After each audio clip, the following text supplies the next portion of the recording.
District of Conservation is sponsored by CFACT. To learn more about our sponsor, head over to cfact.org. Thank you so much for listening to the show. I'm presenting my second of 3 interviews from SHOT Show for you all today. Hi everyone, Gabriella Hoffman here. As a friendly reminder, this evening, if you're interested, you can watch my speech at Florida State University live.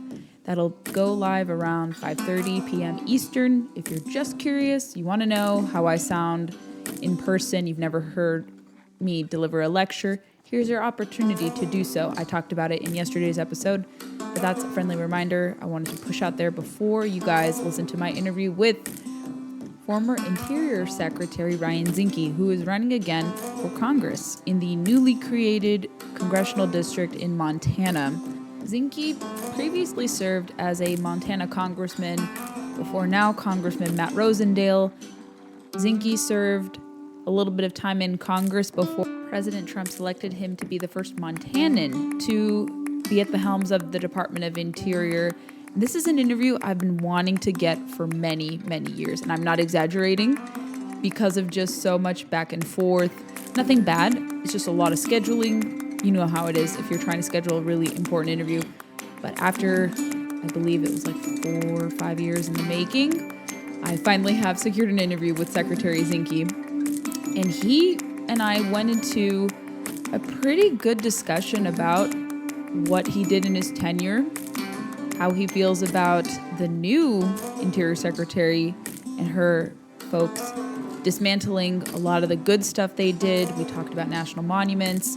We weighed in on Yellowstone and how accurate or not that is. We also talked about grizzly bears because that is a very, very important subject for those in Montana, if you live in grizzly country.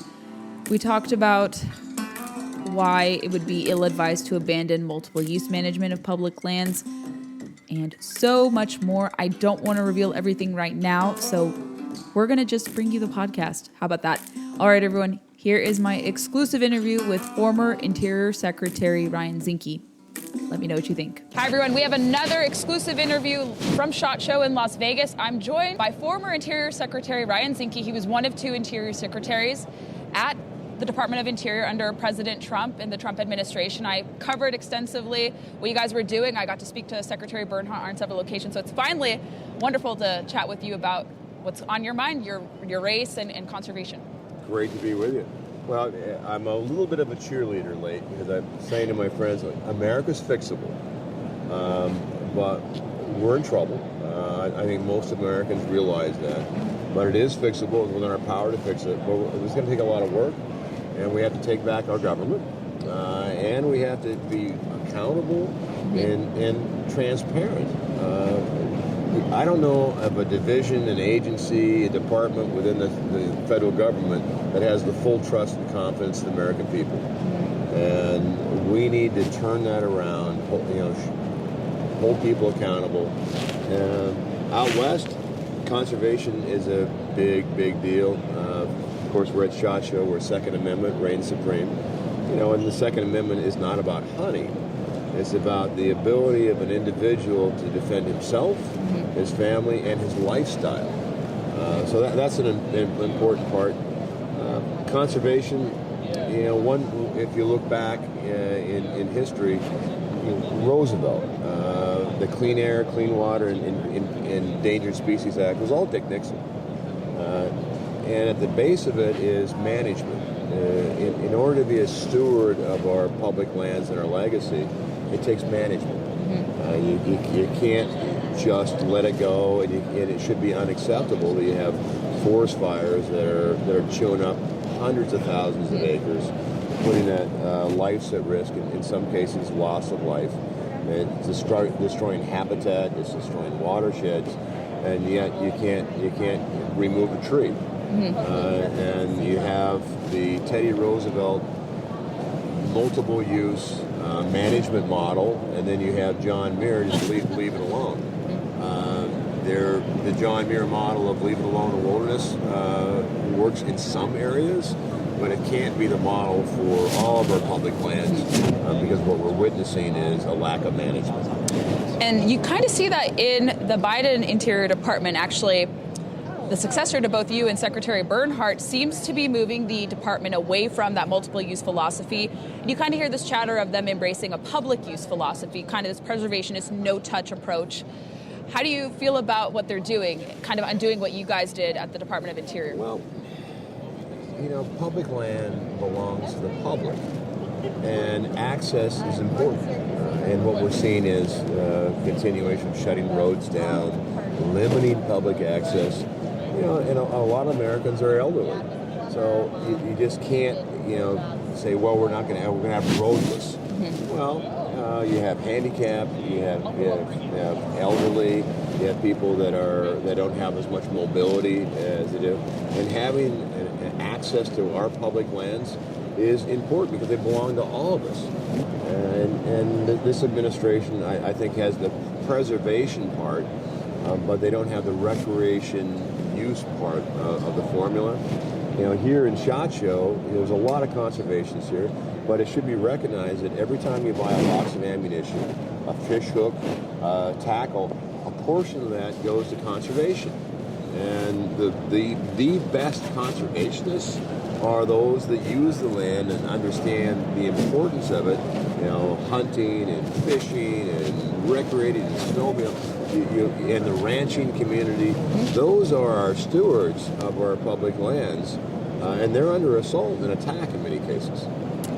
Indeed, and we're seeing, I've kind of examined into certain things. There's starting to be a lot of groups that exist. It's perhaps not in your purview, but you've probably heard that there are different organizations popping up to remake state wildlife agencies to move it away from the hunter and angler focus to kind of just this backpack hiker focus, and they want to kind of undermine the Pittman-Robertson Act. That's something I think all of us should be concerned about. And we don't see sportsmen and women being elevated as much. I don't know if they continue the hunting and shooting sports board that you guys started or that you nominated people to. We haven't really seen an emphasis on sportsmen. They've kind of gave them a nod under the America the Beautiful Act. But we're starting to see sportsmen and women who are the biggest funders of conservation not really being at the table under this administration. Do you kind of see it that way too? I do, and some of it emanates from the idea that you can manage from D.C. That it's about power and control from D.C. And I like to say, how do you think you can manage the Yellowstone River if you don't know where it is? Right. And your only context of Yellowstone is Kevin Costner, which is a great series, but it's not really what it's like. I was going to ask you about that later, but that's interesting you brought it up right now. It's magnificently well acted. I have a lot of friends that follow it, me, you know, in the series. But you know, management is best is away from DC, and you look at our rivers and our streams, you know, how to manage it by ecosystems, watersheds, you know, rather than dictums from DC that only want to view it from a beltway perspective. So what we did as Interior, we began to reorganize, you know, how we manage land more along of a joint. So Fish and Wildlife Service works in concert with either the Forest Service or one of the agencies. So decisions are based on watersheds themselves rather than an agency's point of view, a single agency's point of view. I'm confident, though, that we will restore America. You know, obviously the politics, I think the Republicans will retain or get the House and the majority, and then we have to lead. And then on conservation issues, we have to take a leadership role, articulate why it's important to have on our forests prescribed burns late in the season, so you don't have this catastrophic burns, you know, taking forest fires as an example, managing it by multiple use and not single use. Right. You see the administration, you know, looking at hundreds of square miles of solar fields. Yeah. And is there an impact? Yeah, because when you have a solar field of that size, you're not going to recreate on that land anymore. You're going to limit the habitat to God knows what. And so you're taking public land and you're making it single use. Whereas the multiple use model is best science, best practices, greatest good, longest term. That's the American conservation ethic that Roosevelt and Pinchot started. that is the model that we need to aspire to. The grizzly bear issue, it's so buoyant. And your administration concluded with the best available science that also stemmed from the Obama administration that it was time to recover the grizzly bear, especially the greater Yellowstone bear, part of that DPS population segment. But we see this kind of volleying back and forth between delisting, relisting. I think the Biden administration, if I remember correctly, they relisted the bear as a threatened species, and now they want to only delist when all of the subspecies have recovered under their metrics. What are your thoughts on that? And I know the GYE states have filed a memorandum of understanding to get the bear back, but why are they playing politics with the grizzly bear, which has shown to be recovered? Well, and we should celebrate the success of the Endangered Species Act. Did recover a species that was under duress. And there's been several species that have recovered. But then as well, we need a complete recovery, or they change the definition of habitat to not where the species lives or has lived, but where they could live. Right. That's nonsense. You can take the same model to Central Park. Well, grizzly bear could live in Central Park, probably live very well for a while, but I don't think we need grizzly bears or want grizzly bears in Central Park. The species has recovered, but now it's the next step, saying, well, the specific DNA we need to populate, and some of these subsets are not as healthy as others. But the grizzly bear has recovered, and let's celebrate success. And let's move assets over to some of the species that are under duress. Because there are a lot of species that we do need to look at, focus on assets, but those that have recovered, celebrate the success. But in many cases, whether it's the Clean Air Act, Clean Water Act, or Endangered Species Act, they're being weaponized in some cases to prevent management. Right. And you look at the Yellowstone Basin, the scale of the forest fires, a lot of it due to mismanagement. Right. And even our park system has wilderness inside, which is another layer that only prevents stewardship, management, make sure you can remove trees. And within the charter of the Parks Act itself, you can manage. But when you put another layer of bureaucracy that your hands are tied, then it becomes what we have today is what I would say gross mismanagement, and it puts a lot of our public lands at risk, watersheds, these large-scale fires, and again, loss of life, loss of habitat. Did your administration have to deal with a lot of sue and settle cases? I know a lot of the environmental groups were trying to sue the agency for implementing different policies. They've been actually continuing with the Biden administration to sue against the expansion of Fish and Wildlife Service lands to prevent hunting and fishing opportunities under, the arguments there. But was that a big concern, a big obstacle to implementing a lot of the policy changes you guys wanted? Well, what we found is the previous administration, I thought, was abusive in public funds. They would oftentimes have a regulation. Sometimes they would offer a lawsuit. A lawsuit would take place, sue and settle, and then the settlement itself would be sealed. So it was a funnel for money from these nonprofits. We had billions of dollars worth of grants that were going out the door without accountability, without any follow-up. And I took a lot of resistance because I said on the grants, I just need to know where the money's going, what you did with the last money on it, and make sure that that you can do an audit to make sure that the taxpayer has some degree of certainty that when money is authorized by Congress and a department then executes that the money was spent for the congressional intent. But there wasn't any tracking system with it. There was a lot of inside baseball that wasn't correct. So you had sue and settle, billions and maybe even hundreds of billions of dollars, no one knows, was going out the door. You had grants that were going out the door inappropriately. And it comes back to, if you're going to trust the government, you should be transparent and you should be held accountable. And, in D.C., I found, 94% of D.C. Voted for President Biden. And so when you go into an apartment, the folks behind the desk, 94% are in the opposite party. Did you encounter a lot of holdover resistance from Obama's administration? Well, there was a portion of folks that are working in D.C. that are part of the resistance movement that would make false allegations. You had the cancel culture that would You were one of the first harass. victims of that, I remember, yeah. Absolutely. An onslaught because they would do anything to stop us. And an issue that we're going to have to face is D.C. itself. The entrenched bureaucracy, President Trump calls it a swamp. And this is one area where President Trump and I vehemently disagreed. I said, Mr. President, I'm Secretary of Interior. There are some beautiful swamps. Louisiana has beautiful swamps, Mississippi, the Carolinas. D.C. is not a swamp.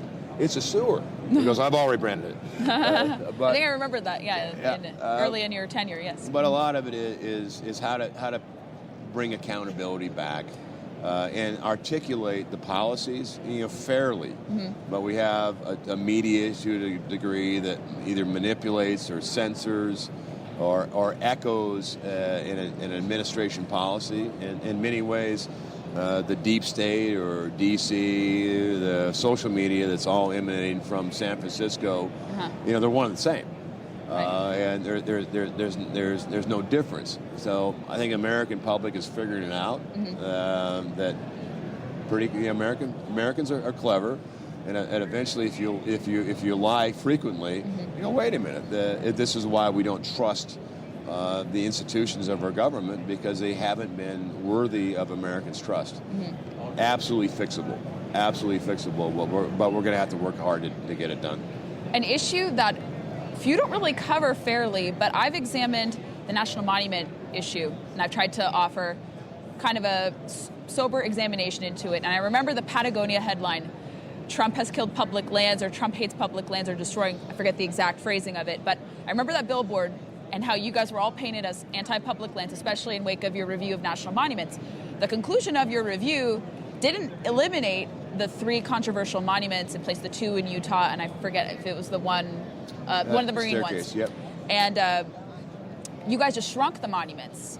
And we now see that Biden is restoring that. That's a very controversial issue in Utah. I know a lot of Utahns were very upset by the restoration of those monuments, and actually how those can create obstacles actually for public access, which you can expound upon. But national monuments, do you see any reforms happening with that, well, kind of stemming from your review? The authority for a president to initiate a monument. One, it doesn't change public land ownership. So you're taking federal land and you're putting it in a different category called a monument. And it comes under the Antiquities Act. And by law, one is you need something to protect. Historic, geologic, a battleground perhaps. So you need some object to protect. And then that object has to be on federal land. It can't be on private or state land, federal land. And lastly, smallest area compatible with protection of the object. And what occurred in the Obama administration is, in the case of Bears Ears, 1,500 square miles. And so the management then of 1,500 square miles then becomes on the proclamation. And it put hunting, fishing, traditional use, all at risk. And it was done with no coordination from the state of Utah. So the people that would use it most often, they didn't have a say because it was being emanated from a political group, outside. And shame on Patagonia. Shame on Patagonia. If they really cared about the environment, perhaps they wouldn't manufacture in China, where 90% of the world's plastics comes from 4 rivers in China, and they pay child wages. So if you want to be really environmentally a champion, manufacture in the United States, where our regulatory system demands that you do it right, you follow the regulatory framework, and you pay a decent wage.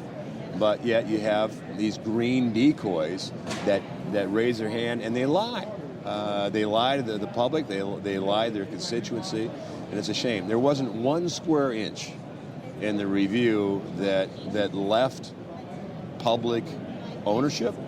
It was just how you use it. And when any president abuses the law in establishing a monument, they should follow the law. And the law on the Antiquities Act is pretty simple. It's less than a page. And I think you should coordinate with the states, and you should coordinate with the stakeholders to make sure if you're going to have a monument, follow the law, and make sure it's in the best interest of the people that would use it. Yeah, I think now it's in Congress's court to reform it, and I think the Supreme Court may weigh in on the issue. I think John Roberts has said, like, we need to maybe fine-tune or address this issue at some point. So maybe they will restrain the presidential authority. So that'll be interesting to see if they do that. But that's an aside from it. Let's talk more about your congressional campaign. So Montana is getting now 2 congressional districts, and you're running in the newly created one. Right. Could you explain what that territory looks like and how the campaign is going so far? Montana, we had 2 congressmen at one time. When I was in the House, with Montana at large, there was only 1. So Montana's population got to the point where now we have 2. So the state was kind of divided. The western half is competitive. In this election is probably Republican leaning. The other district on the east is heavily R. You know, in politics, it's, R plus. This one is probably R plus 100. But we're one state, and the issues we face as Montana, the issues of the grizzly bear on the west are very similar to the sage grouse on the east. It's federal management mandates that rub against the grain, that actually probably do, in many cases, more harm than good. It's about power and control in D.C. versus input and coordination with the state and communities. Those issues. But Montana has an opportunity to have twice the influence, if wielded correctly. I'm a believer that America is fixable, but we're gonna have to lead. And part of leadership is address the division in this country. I think the biggest threat facing the country is not Russia, China, or even Iran. It's the division in the country. And the division's real. There's too much anger, too much hatred directed towards other Americans. A great country like ours can't survive with a division when there's so much hate. And so we're going to have to look at what as a nation is worth fighting for. It's limited government, self-determination, and protection of constitutional freedoms. I think most of Americans would agree with that. But we also have to address those that feel like they don't have the same opportunity as you and I. And I'm all about helping people get to the ladder of success, help them on the first rung, but they have to climb the ladder themselves, but they have to have the opportunity to get to the first rung. So we need to address a lot of issues within our country. You have borders, inflation, out-of-control spending. All of these are fixable, but we have to address them as red, white, and blue as Americans, because we all rise and fall in the same tide. Let's touch briefly on the Yellowstone program that you talked about. A lot of people started to catch on because it is filmed in Montana. It showcases a lot of themes that actually relate to policies you've worked on that I try to cover at length, and a lot of people are really curious about the West and Yellowstone National Park, the confluence of developers and environmentalists and Native American interests. And I know the show is obviously very dramatic, but have you watched the show? Like, do you think that it highlights positive things? Like, is it accurate about Montana? Obviously, it's not that gruesome in terms of murders. That's certainly dramatized. But what are your feelings on that and people learning about Montana through the show? I think the vistas are magnificent. By the way, the first couple of seasons were not filmed in Montana. In Utah. They were filmed in Utah, yes. They've since then moved outside of Missoula. So I think the vistas are great. It's fiction. Of course. But what makes it compelling is it's so well acted. I think the production and the quality of acting is superb. So it draws you into a story. Is it like Montana? It has a reflection of it. It's not exactly like Montana oftentimes. Montanans would not put up with dynamiting a watershed and diverting a river. You'd be thrown in jail on that one, as an example. But I think the series is great entertainment. The vistas, again, the outdoors are splendid. A lot of conservatives like that it's not woke. That's why a lot of people have been starting to gravitate towards it. And it is well acted. Kevin Costner, throughout his career, and really the entire cast. I applaud them. They found a magnificent cast, and I think the characters themselves are fun, great, entertaining. Bravo Zulu. And let's end by talking about what are some of your favorite places to go fishing or hunting in Montana that you want everyone to know about? Well, I want everyone to know about. Well, not exact proximate, but I would say, for me, regions, yeah. I grew up in the Flathead. So the Bob Marshall Wilderness is close by, some of the greatest, most beautiful areas. And quite frankly, most recently I drove to the district. We drove down to Las Vegas, and I'm a little biased, but my district that I'm running for, I think it's the most beautiful district in America. From Glacier Park up north, you go down through the Bitterroot, all the way down to Beaverhead County and Dillon. Absolutely magnificent, beautiful country, and great people. My district has 2 universities. It has the University of Montana and the Bobcats, so the Grizzly and the Bobcats are both in. We have a couple Indian reservations. The Great Blackfeet Nation is in, the Salish Kootenai are in, and then a little down south we have the Cattlemen down in Dillon. So it has a spread of what I think is the best of Montana. But I think Montanans are a little libertarian. They're not liberal. They just don't like to be told what to do. And there's a sense of great patriotism with Montana, but they also believe in America and the values and are willing to fight for it. And where can everyone connect with you to keep track of your race, support your candidacy? Follow us on ryanzinke.com. I'm also chairman of Seal Pack, so if you want to look at it, there's 7 seals and 5 Green Berets all running, and every day we get more that want to run and serve our nation. So sealpack.org on the Seal Pack, and then follow us on ryanzinke.com. And if you like Yellowstone, we'll make sure our site, we highlight some of the most beautiful country, and we will put fishing spots for you on the site. So very cool. Your listeners will go, oh, that's follow ryanzinke.com. This is a great little hidden gem on fishing. That's wonderful. Mr. Secretary, it's such a pleasure to talk to you after years of trying to speak with you. I really appreciate your time, and good luck on your race. Thanks. And it is fixable. That's our country, and everyone has to do their duty. So wonderful. Thank you, and God bless. Thanks for listening to this installment of District of Conservation. Find us on Facebook, Instagram, and Twitter to never miss a beat nor a guest announcement.